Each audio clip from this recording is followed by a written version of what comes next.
5 দফা দাবিতে সারা দেশে চিকিৎসকদের কর্মবিরতির মধ্যেও রোগীদের স্বাভাবিক সেবা দিচ্ছে ঢাকা মেডিকেল কলেজ হাসপাতাল। তবে বহির্বিভাগের টিকিট ছাড়তে দেরি করায় ভোগান্তিতে পড়েন রোগীরা। আর চিকিৎসা সেবা সচল রাখতে নজরদারি করছে প্রশাসন বিভাগ। এদিকে ভোর থেকে ঢাকা মেডিকেলের বহির্বিভাগে দীর্ঘ লাইন দেখা যায় রোগীদের।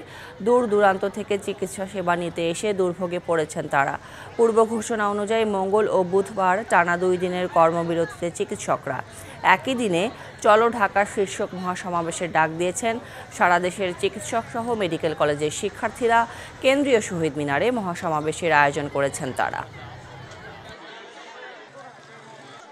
ভোলা মেডিকেল থেকে ফেরত দিচ্ছে ছোট বাচ্চা 3 বছরের, সে কান্নাকারি করতেছে। মানে যদি একজনের কাছে যে বলো অমুকের কাছে যান, অমুকের কাছে যান, নির্দিষ্ট একটা সময় বা টাইম দেয় না, আর বলে যে ডাক্তারই নাই এখানে। 9টার দিকে বলছিল যে আজকে হবে না, পরে ভিতরে যাওয়ার পরে আপনারা ঠিক আছে লাইনে দাঁড়ান, আমরা দিচ্ছি।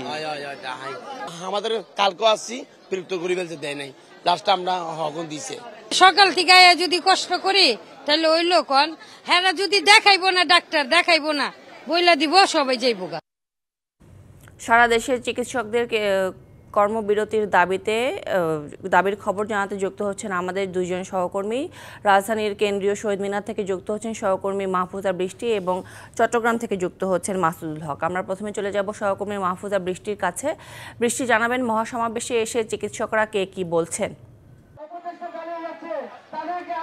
তরুণী, এখানে সকালে 11টা থেকে কিন্তু যারা আছে ইন্টার্ন চিকিৎসক যারা আছেন এবং ঢাকা মেডিকেল কলেজ থেকে শুরু করে সারা দেশের যত মেডিকেল কলেজের শিক্ষার্থীরা আছেন সবাই কিন্তু একে একে এখানে জড়ো হচ্ছে। আপনি দেখতে পাচ্ছেন এখানে কিন্তু তারা বিভিন্ন জায়গা থেকে এসে জড়ো হয়ে তারপর এখান থেকে তাদের পদযাত্রা তারা পরিচালনা করবেন। আপনি দেখতেই পাচ্ছেন একটার পর একটা দল এখানে আসছেন বিভিন্ন মেডিকেল কলেজ এবং বিভিন্ন হসপিটাল থেকে। যারা চিকিৎসকরা আছেন, ধন্য চিকিৎসকরা যারা আছেন তারাও কিন্তু এরই মধ্যে এসে এখানে যোগ দিয়েছেন। এই জায়গা থেকে তারা হাইকোর্ট অভিমুখে তাদের কিন্তু পদযাত্রার কথা রয়েছিল, কিন্তু সেই সিদ্ধান্ত পাল্টে নিয়ে এখন কিন্তু তারা এই হাইকোর্ট অভিমুখে আর থাকছেন না। হাইকোর্ট অভিমুখে যেহেতু 144 ধারা, সেখানে একটা জননিরাপত্তার একটা বিষয় থাকে এবং সরকারি একটা আন্তর্জাতিক এবং সব কিছু মিলিয়ে খুবই সিকিউর একটা জায়গা, সেই কারণে ওইখানে আর তারা যাচ্ছে না। তাই বলছেন যে এরই মধ্যে তারা কিছুক্ষণ আগে সিদ্ধান্ত নিয়েছেন, এই সমাবেশ থেকে সিদ্ধান্ত এসেছে যে তারা শিক্ষা মন্ত্রণালয় ঘেরাও করবেন।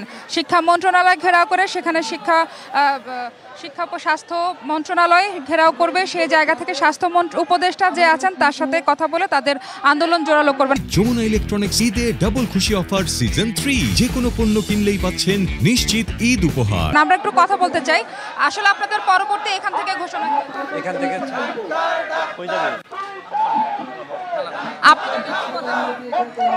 আসলে আপনারা জানেন যে আমরা 5 দফা দাবি সামনে নিয়ে আজকে সমবেত হয়েছে। এর মধ্যে অন্যতম সেটি হচ্ছে ন্যূনতম MBBS বা BDS ডিগ্রি ছাড়া কেউ নামের আগে বা পরে ডাক্তার লিখতে পারবেন না।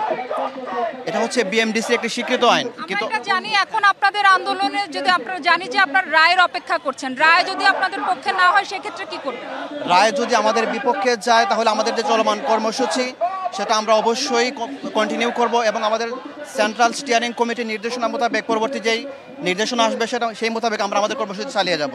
ধন্যবাদ আপনাকে। তরুণী, আপনি দেখতে পাচ্ছেন এখানে বিভিন্ন জায়গা থেকে কিন্তু তারা এসেছেন। তাদের একটাই দাবি, 5টা দাবির মধ্যে সর্বোচ্চ গুরুত্ব দিয়ে যে দাবিটা দেখছেন তারা, সেটা হচ্ছে যত্রতত্রভাবে যে কেউ যেন প্রেসক্রিপশন না দিতে পারে। যাদের MBBS BDS নেই তারা যেন কোনোভাবে প্রেসক্রিপশন দিতে না পারে। সেই সাথে যে মেডিকেল কোচিংগুলো আছে সেগুলো বন্ধের তোড়জোড় দাবি জানাচ্ছেন তারা। বৃষ্টি, ধন্যবাদ আপনাকে। আমরা এই পর্যায়ে একটু চট্টগ্রাম মেডিকেল কলেজ হাসপাতাল থেকে ঘুরে আসব। আমাদের সহকর্মী মাসুদুল হক আছেন সেখানে। মাসুদ, চিকিৎসকদের কর্মবিরতিতে রোগীদের আসলে কি ধরনের ভোগান্তি হচ্ছেন জানাবেন বিস্তারিতভাবে। ইতিমধ্যে জেনেছেন 5 দফা দাবিতে চট্টগ্রাম মেডিকেল কলেজ হাসপাতালের ইন্টার্ন যারা চিকিৎসক তারা কর্মবিরতির ডাক দিয়েছেন। এই মুহূর্তে তারা বিক্ষোভ সমাবেশ ও মানববন্ধন করছেন। তাদের সাথে এখানে যোগ দিয়েছেন চট্টগ্রাম মেডিকেল কলেজ কলেজের শিক্ষার্থীরা, একই সাথে পোস্ট গ্রাজুয়েট যারা চিকিৎসক রয়েছে তারা সেখানে যোগ দিয়েছেন।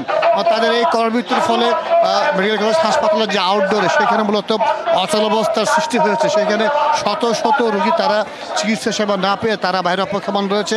তবে ওয়ার্ডগুলোতে এখানে সমস্যা হচ্ছে না, সেখানে যে সমস্ত চিকিৎসক রয়েছে তারা আসলে কাজ চালিয়ে যাচ্ছে। আমরা একটু আসতে চাই যারা আন্দোলন করছেন তাদের দাগুলো একটু শুনে নেই। আমি বলি বিশ্বের কোথাও কেউ আদালতে রিট করে ডাক্তার হতে পারে না, এটা একমাত্র বাংলাদেশেই হচ্ছে। তাহলে কেন আমাদের এই দেশকে বারবার চক্রান্ত করে দেশের স্বাস্থ্য ব্যবস্থাকে ভেঙে দেওয়া হচ্ছে? আমরা স্পষ্ট করে বলতে চাই, যদি এই দাবি সহ আমাদের 5টি দাবি মেনে নেওয়া না হয় তাহলে এখানে বাংলাদেশের সর্বস্তরের চিকিৎসক সমাজ কঠোর আন্দোলনে নামতে বাধ্য হবে। এবং আমরা জনগণকে বলতে চাই, আমরা কিন্তু আমাদের বেতন বাড়ানোর জন্য আন্দোলনে নামি নাই, আমরা আমাদের নিয়োগের জন্য আন্দোলনে নামি নাই, আমরা আমাদের প্রমোশনের জন্য আন্দোলনে নামি নাই। আমরা নামছি আমাদের জনগণ যাতে 5টা মৌলিক চাহিদা, যে অন্যতম মৌলিক চাহিদা।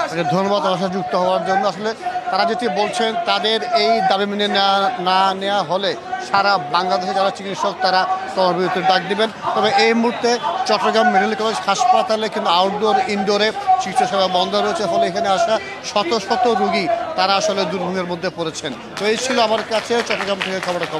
মাসুদুল হক, ধন্যবাদ আপনাকে।